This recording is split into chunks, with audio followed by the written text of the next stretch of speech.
नमस्कार। National vision की खास पेशकश अदालत आपकी में हम आपके साथ हैं दिनेश मिश्रा। आज हम कुछ खास मुद्दे लेकर के आए हैं। आपको हम बता दें कि नेशनल विजन की जो खास प्रस्तुति है यह इस तरह की सरोकार की प्रस्तुति है कि न इसमें हम राजनीति करेंगे, न हम इसमें किसी वर्ग जात विशेष संप्रदाय की बात करेंगे। सिर्फ और सिर्फ बात करेंगे तो मुद्दों की बात करेंगे, और वह भी उस मुद्दे की बात जो कि अंतिम पायदान से जुड़े लोगों का मुद्दा होगा, सामाजिक सरोकार से जुड़ा मुद्दा होगा। और उस मुद्दे को लेकर के हम आपके सामने आएंगे, प्रशासन और सरकार से उस मुद्दे को लेकर के सचेत करेंगे। इसी क्रम में आज हम एक खास मुद्दा लेकर के आए हैं। इस समय हमारा देश जो है, देश के साथ साथ पूरा विश्व जो है कोविड-19 जैसे महामारी से जूझ रहा है। ऐसे में अगर हम भारत की बात करें, हिंदुस्तान की बात करें, तो करीब देखा जाए तो 20 मार्च से हमारा ये देश जो है लॉकडाउन के परिधि में चल रहा है, लॉकडाउन को झेल रहा है। काफ़ी कुछ खोया, काफ़ी कुछ पाया क्या, खोया बहुत कुछ है। हमारी आर्थिक गतिविधियां बेपटरी हो गई, लोगों को घरों में कैद रहना पड़ गया, और सामाजिक दूरियां लोगों में बढ़ गई। जो 20 मार्च से पहले की जो परिस्थितियां थी, जो एटमॉस्फेयर था, उससे हम बहुत कुछ बदलाव महसूस कर रहे हैं। तो ऐसे में हम आज जिस मुद्दे को लेकर के आए हैं, उस मुद्दे में आज हमारा खास चर्चा रहेगा कि कोरोना काल में जो है, जो हमारी सरकार की जो नीतियां रही, जो हमारी प्रशासन की नीतियां रही, जो लोगों आगे बढ़ के आए, जो लोगों ने उसका फॉलो किया, कितना कारगर रहा, आगे क्या कुछ होता है। संक्षिप्त रूप में हम आपको बता दें कि 20 मार्च को प्रधानमंत्री नरेंद्र मोदी आते हैं और जनता कर्फ्यू का ऐलान करते हैं। जनता कर्फ्यू के बाद 22 मार्च को जनता कर्फ्यू होता है। जनता वाराणसी का, पूरे देश का करीब 135 करोड़ लोग जो है इस ऐलान को सहर्ष स्वीकार करते हैं। और जैसा ही हमारे प्रधानमंत्री नरेंद्र मोदी दिशा निर्देश देते हैं, पूरी जनता एकजुट हो करके, उसमें न तो कोई वर्ग था, न तो कोई धर्म था, न तो कोई संप्रदाय था, न तो कोई युवा था, हर एक लोगों ने उसका स्वागत किया और एकजुटता दिखाते हुए जनता कर्फ्यू को पहले अगर नंबर के रूप में देखा जाए तो 100% अपना नंबर दे करके जनता कर्फ्यू को सफल किया। इसके तुरंत बाद प्रधानमंत्री नरेंद्र मोदी आते हैं और 24 तारीख को अचानक उन्होंने लॉकडाउन लगा दिया 21 दिनों का, और 3 हफ्तों का सप्ताह का समय मांगा। उसमें भी भारतीय जनता ने एकजुटता दिखाते हुए उस प्रधानमंत्री के निवेदन कहिए या प्रधानमंत्री की अपील को कहिए, उसको स्वीकार किया और अपने को लॉकडाउन कर लिया। हालांकि इस बीच छोटी मोटी घटनाएं होती रही, जिसके चलते जो है इसका रेशियो, जो 20 मार्च का रेशियो था कोरोना का, वो लगातार बढ़ता रहा। यह ऐसे इतनी बड़ी आबादी में इसकी कई आलोचनाएं हुई, कई दृष्टि से जो है राजनीतिक विरोध भी, और विरोधी दल इसका विरोध भी किए। लेकिन जहाँ 135 करोड़, हम तो कहें 150 करोड़ की जहाँ आबादी है, ऐसे में छिटपुट जो है इस तरह की जो है गलतियां होती रहती है। ऐसे इसमें हम कोई राजनीति नहीं कर सकते हैं, किसी को दोष नहीं कर सकते हैं। उदाहरण लीजिए, श्रमिक जो है रोड पर आ गए और तबलीगी जमात का लेकर के इशू हुआ, तमाम इशू हुए। लेकिन आफ्टर ऑल सब कुछ के बावजूद अगर देखा जाए तो अन्य देशों की तुलना में आज हम कोरोना से बहुत हद तक जो है लड़ाई एक तरह से जीत चुके हैं। लेकिन जो अभी वस्तुस्थिति, अभी की जो पोजीशन है, कोरोना का जो है संक्रमण लगातार बढ़ते जा रहा है। एक तरफ कोरोना का संक्रमण बढ़ रहा है, वहीं दूसरी तरफ जो है लगातार ढील देती जा रही सरकार। तो ऐसे में लोगों का एक मतलब डर बना हुआ है कि एक तरफ जहां संक्रमण बढ़ रहा है, वहां दूसरी तरफ सरकार ढील दे रही है। जबकि सरकार जिस उस समय ढील देनी चाहिए थी जब संक्रमण कम था, तो बहुत देखा जाए तो संशय की स्थिति है। इस समय सभी लोग जो है ढील तो दे दिया गया है, लेकिन उस तरह से लोग अभी भी डरे सहमे हुए हैं, सड़कों पर नहीं आ रहे हैं, रोजी रोजगार के लिए नहीं जा रहे हैं, मजदूर अपने अड्डों पे नहीं आ रहे हैं। अगर हम खासकर इस समय वाराणसी में बैठे हैं, प्रधानमंत्री नरेंद्र मोदी का संसदीय क्षेत्र है, यहाँ पर कई बाजार मजदूरों को लगते थे, आज खाली है, कोई मजदूर वहां पे नहीं दिखता है। तो लगभग कहने का ये है कि सभी लोग डरे हुए हैं। इसी क्रम में हम चर्चा करते हैं कि क्या हुआ और क्या आगे होना चाहिए। तो हमारे साथ इस समय मौजूद है वाराणसी के युवा विश्लेषक जयप्रकाश सिंह, बगल में उनके मौजूद है यहाँ पर आरिफ जी हैं। आरिफ जी सोशल एक्टिविस्ट रहे हैं, लगातार अन्ना हजारे के समय से ये सोशल एक्टिविस्ट उसमें जुड़े हुए हैं और तमाम सामाजिक गतिविधियों को बड़े करीबी से देखते हैं। और इसी क्रम में हमारे साथ विजेंद्र मिश्रा जुड़े हुए हैं, जो यूथ है और यूथ कि अपनी बेबाक बातों को पुरजोर ढंग से हर एक जो मंच होता है, फोरम होता है, उसको उठाते रहे। तो इसमें इस क्रम में सभी का स्वागत है। हम चलते हैं पहले सोशल एक्टिविस्ट आरिफ के पास और आरिफ से जानना चाहते हैं कि आरिफ जी, सामाजिक दृष्टिकोण से देखा जाए अगर इस पूरे लॉकडाउन को, लॉकडाउन 1, 2, 3, 4 हम अनलॉक 1 के आज तीसरे या चौथे दिन के फेस में आ गए हैं, तो आप किस रूप में देखते हैं? कितना हमने इसको मतलब सफल पाया है? क्या कुछ गलतियां हमने की है और क्या कुछ करने जा रहे हैं? क्या कुछ नहीं होना चाहिए? जी आरिफ। देखिए, जिस तरह से ये वैश्विक महामारी अपना जो भयानक रूप है पूरे विश्व में फैलाते जा रहा था और उस तरह से एकाएक लॉकडाउन कर देना वो एक देश की जरूरत भी थी और ये सही भी था। लेकिन उसके बाद जिस तरह से माइग्रेशन प्रारंभ हुआ एक जगह से दूसरे जगह श्रमिकों को आने जाने का, वो चीजें लगातार इसको बढ़ाती गई।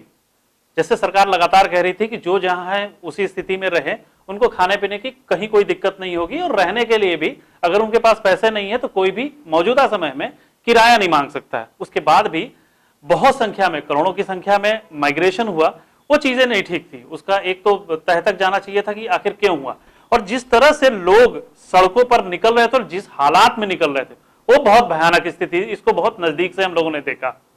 लेकिन एक बहुत तो आरिफ जी, आपका कहना मतलब प्रारंभिक ही तौर पे आपका ये कहना है कि सरकार का ये जो निर्णय रहा ये कहीं न कहीं दूरदर्शी नहीं था, मतलब इन हालात बहुत जल्दीबाजी में एक लिया गया फैसला था जिसको आगे क्या दूरगामी परिणाम होंगे उस पे इन लोगों ने ख्याल नहीं किया। बिल्कुल, आप इसके साथ साथ हम क्रॉस जवाब लेंगे। विश्लेषक हैं जेपी सिंह जी। जेपी जी, ये बताइए, आप मतलब कई डिबेट में आज रूबरू भी हुए हैं, तो आपका एक जो ऑरा रहा है, जो आपका रहा, विश्लेषक के साथ साथ कहीं न कहीं उस संघीय विचारधारा से भी जुड़े हैं। तो क्या ये इन जो आरिफ जी ने कहा कि ये सरकार का ये जो अचानक लॉकडाउन करना था एक दूरदर्शिता नहीं थी, जिसका खामियाजा यह रहा कि तमाम माइग्रेंट हुए, तमाम लोग सड़कों पर आए, तो इस बात से कितना सहमत आप? हम इनकी बात से इसलिए नहीं सहमत हैं कि सरकार ने जो भी फैसला लिया था, क्योंकि अगर उस समय वो फैसला नहीं लेती तो इसका जो परिणाम था वो और ज्यादा भयंकर हो सकता था, भयानक हो सकता था। लेकिन हाँ, हम थोड़ी सी इनकी बात से थोड़ा सा सहमत हैं कि सरकार ने फैसला लिया लेकिन उसमें राज्य सरकार ने पूरे तरीके से उनका साथ नहीं दिया, क्योंकि जो जिस तरह से बताया गया था कि जो भी श्रमिक हैं, जो भी लोग हैं, जहां हैं वहीं रहें। लेकिन क्या हुआ कि 2 दिन, 4 दिन, 5 दिन के बाद देखा गया कि सभी लोग झोला वो लेके सड़कों पर निकल पड़े, ट्रकों से बैठ के भागने लगे, जैसे जो निकलना था। अगर इसमें राज्य सरकारें अगर उस पर ध्यान दी होती, उन मजदूरों पे ध्यान दी होती कि नहीं, ये राज्य के ही लोग अभी हैं, इनको एक सीमा से दूसरी सीमा में अभी नहीं क्रॉस करने दिया जाए, तो मतलब आपका ये कहना सीधे सीधे कि केंद्र सरकार के पास इस तरह का कोई डाटा नहीं होता है कि प्रवासी माइग्रेंट या प्रवासी मजदूर किस राज्य में, किस देश में, किस गांव में कितने मौजूद हैं, ये डाटा केंद्र सरकार के पास नहीं होता, क्योंकि काफी संख्या में हर प्रदेश से एक प्रदेश से कर रहे हैं, उनका डाटा संभव नहीं है कि वो उस प्रदेश सरकार के पास हो। हाँ, एक पहल होनी चाहिए।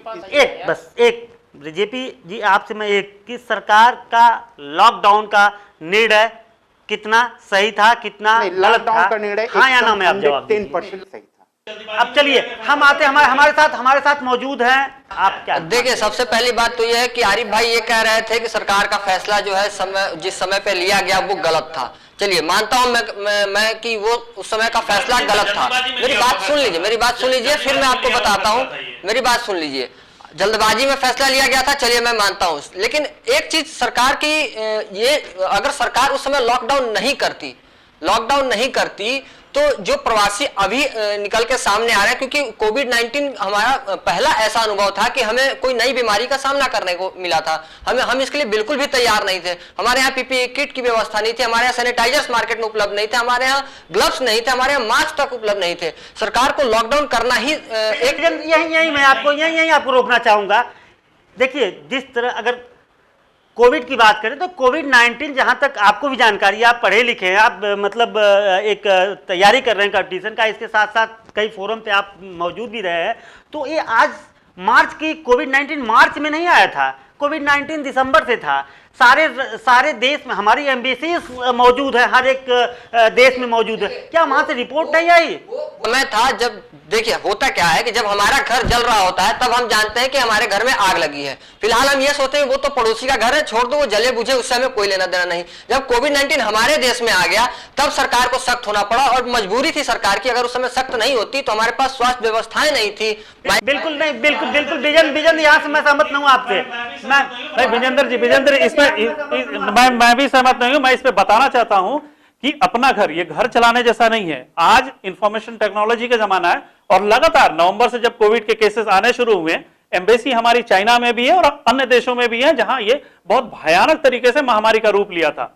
तो क्या उनको अंदाजा नहीं था? हम बैठे हुए यहाँ पे अगर उसको प्रॉपर मॉनिटर कर रहे हैं तो हमें बिल्कुल अंदाजा है। तो हमारे एम्बेसी में बैठे हुए लोग यहाँ पे उनकी इंफॉर्मेशन क्यों नहीं दे? चलिए विजन एज ए यूथ मैं आपसे ये पहला क्वेश्चन जो हमारे डिबेट का शुरुआत है उसमें मैं ये जानने की कोशिश कर रहा हूँ, जानना चाहता हूँ कि प्रधानमंत्री या हमारे देश के प्रधानमंत्री द्वारा लिया गया अचानक का वो लॉकडाउन का फैसला, इसको आप कितना नंबर देते हैं? सही मानते हैं, गलत मानते हैं? ठीक है, इसमें 10 में 10 नंबर मिलना चाहिए उनको, क्योंकि ये फैसला, ये वही फैसला था जिसकी वजह से हमारे पास, मैंने आपको पहले भी बोला कि हमारे पास वैसी व्यवस्थाएं थी ही नहीं कि हम इस लड़ाई को, कोरोना से हम जंग मतलब लड़ सकते हैं। तो उसको व्यवस्थित करने के लिए लॉकडाउन का फैसला लेना बहुत सही समय था। अगर उस समय थोड़ी सी ढील दे दिए होते तो हो सकता है जो आंकड़ा अभी हमको हमारे सामने नजर आ रहा है वो कहीं मार्च में ही हमारे सामने होता। ढील देने की बात ही नहीं थी ना, इसमें ढील कहां देने की बात थी? जब कोरोना के केसेस हमारे यहाँ पॉजिटिव पाया गया उसके बाद लाखों लाख लोगों को बुला करके स्टेडियम में ट्रम्प का प्रोग्राम कराना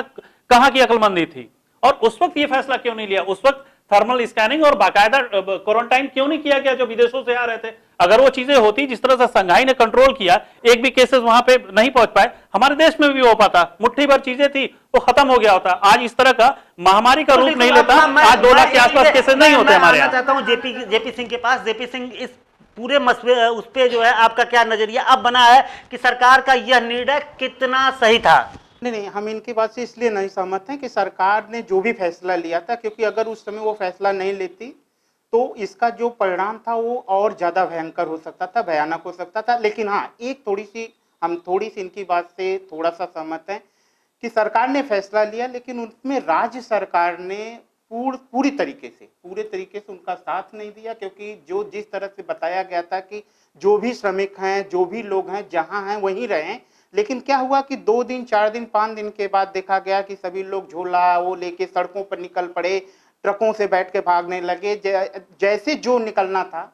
अगर इसमें राज्य सरकारें अगर उस पर ध्यान दी होती, उन मजदूरों पे ध्यान दी होती कि नहीं ये राज्य के ही लोग अभी हैं, इनको एक सीमा से दूसरी सीमा में अभी नहीं क्रॉस करने दिया जाए तो नहीं ये लॉकडाउन ठीक है, आपके बात से बिल्कुल सहमत हूँ जेपी सिंह जी मैं आप। लेकिन क्या लॉकडाउन पहले और नहीं लग सकता था? क्या ये रिपोर्ट नहीं थी कि जब ये WHO ने इमरजेंसी घोषित कर दिया उस समय, उसके बाद अफरा तफरी में आप लगा रहे हैं? आप तो ये काम पहले भी कर सकते थे, होली के पहले भी ये काम हो सकता था। हर प्रदेश से एक प्रदेश से दूसरे प्रदेश में मजदूरी करने के लिए जाता है, और ये क्योंकि जो मतदाता वहां के हो चुके हैं उनका डाटा तो रहता है, लेकिन जो यहाँ से जो जिनका कोई डाटा नहीं जो जाके मजदूरी कर रहे हैं, कारखानों में है, कल कारखानों में हर जगह मजदूरी कर रहे हैं, उनका डाटा संभव नहीं है कि वो उस प्रदेश सरकार के पास हो। हाँ, एक पहल होनी चाहिए इस बारे में, क्योंकि अब जिस तरह से महामारी का ये आया। बिल्कुल, तो लास्ट हम कंक्लूजन पे आते हैं इस डिबेट का। लॉकडाउन से लेकर के अनलॉक 1 के आज तीसरे चौथे दिन हम आ गए हैं। 2-3 दिन के अंदर हमें बहुत सी और भी छूट मिल जाएगा, लेकिन बार बार आपका नेशनल विजन से एज ए सामाजिक सरोकार रखते हुए अपील है कि अनलॉक 1 ढील तो जरूर दे दी गई है, लेकिन इसको अभी भी गंभीरता से ले, अभी भी खतरा नहीं टला है। हमारा विशेष अपील है हमारे सभी दर्शकों से कि अगर आपको कोरोना जो इसको हल्के में ले रहा है कोविड-19 को, वह एक बार, क्योंकि हर एक मोहल्ले लगभग जिलों की बात करें, मोहल्लों की बात करें तो लगभग हर एक जगह पहुंच गया है। उस एक संक्रमित आदमी से, उस एक संक्रमित शख्स के बारे में उसके अगर किसी भी थ्रू अगर आपका कोई कनेक्शन मिल सके, उससे फ़ोन पे आप बात कर सकते हैं। फ़ोन पे बात करके कोरोना के 14 दिनों में उस सामाजिक आर्थिक किस तरह की मानसिक, किस तरह का मतलब फील उसने किया है, उसको ज़रूर उस अनुभव को साझा करें और उस हिसाब से अभी कोरोना के संक्रमण से बचने के लिए फील गुड बिल्कुल न करें। अभी ज़रूरत है लॉकडाउन फर्स्ट से ज़्यादा हमको संभलने की। उससे ज़्यादा जितना हो सके, ज़रूरी अगर नहीं है तो घर से मत निकलिए, जितना ज़रूरी हो उतना निकलिए। फिजिकल डिस्टेंसिंग, सोशल डिस्टेंसिंग का 100% पालन कीजिए। अब ये जिम्मेदारी सिर्फ आपकी है, आपका परिवार है, आपका समाज है, आपका पड़ोस है। गलती एक बार करेंगे, जीवन भर पछताने के अलावा कुछ नहीं मिलेगा। आप देखना हो तो अमेरिका का हालात देख लीजिए, इटली का हालात देख लीजिए। तो एक बार फिर आप सभी से विनम्र निवेदन, विनम्र आग्रह है कि अनलॉक 1 के इस फील गुड या इस जो छूट दिया गया है, इसका मतलब ये कदापि मत समझिए कि अब कोरोना का संकट जा चुका है। सोशल डिस्टेंसिंग का पालन करते रहिए। जब तक आप सोशल डिस्टेंसिंग का पालन नहीं करेंगे तब तक कोरोना को हरा नहीं पाएंगे। और इस संकल्प के साथ इस डिबेट का अंत यहीं से करते हैं कि सोशल डिस्टेंसिंग का पालन करेंगे और इस देश से कोरोना को भगाएंगे। नमस्कार।